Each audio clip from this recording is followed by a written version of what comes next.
Distinguished squeakers and squeakettes, thank you for joining me today as I unravel the enigma we lovingly call the origin of life.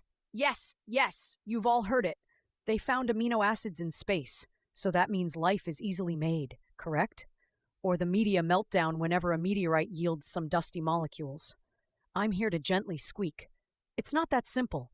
Picture a wild rummage sale of discount Lego-like pieces, some lumps, some half-formed, many that do not snap together at all. That's what we actually have if we look at the prebiotic soup. Just as we can't form a brilliant rocket ship from random broken blocks, you can't just toss amino acids in a pond and get a cell that replicates. The media might squeal, "We found the building blocks of life." But reality is, these Lego blocks are defective, mismatched, missing half their studs, and often floating aimlessly in a very hostile environment.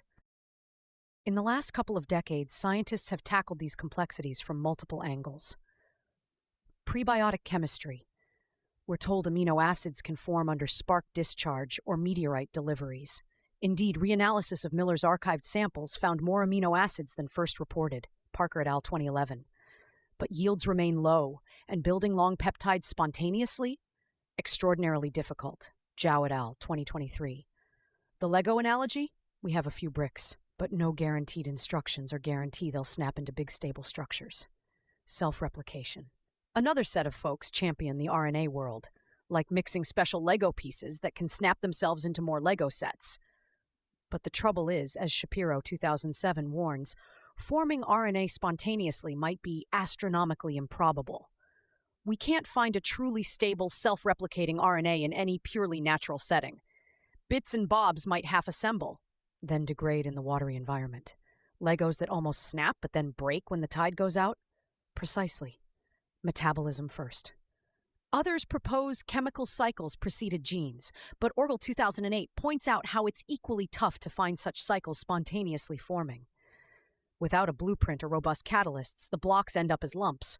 So our discount Legos might randomly form a gear or two, but no overall synergy emerges unless every step is just perfect. Environmental constraints. Earth was not an arts and crafts station, but more like a furious Spartan environment. UV radiation or dryness could break half-assembled lumps. Different labs simulate wet-dry cycles or hot vents. Damon and Deemer 2020 show hot springs might concentrate monomers in repeated cycles, but it's still like a chaotic rummage sale with zero instructions.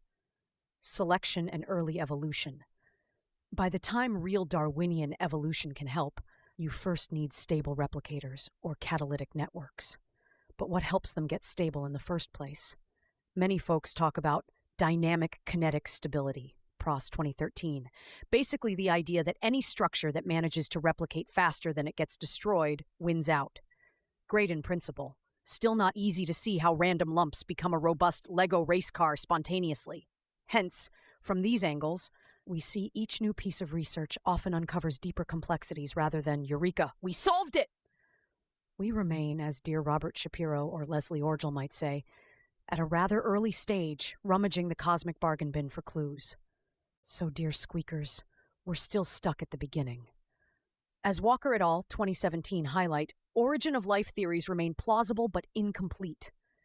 Each new laboratory triumph, like synthesizing nucleotides under special conditions, raises more questions.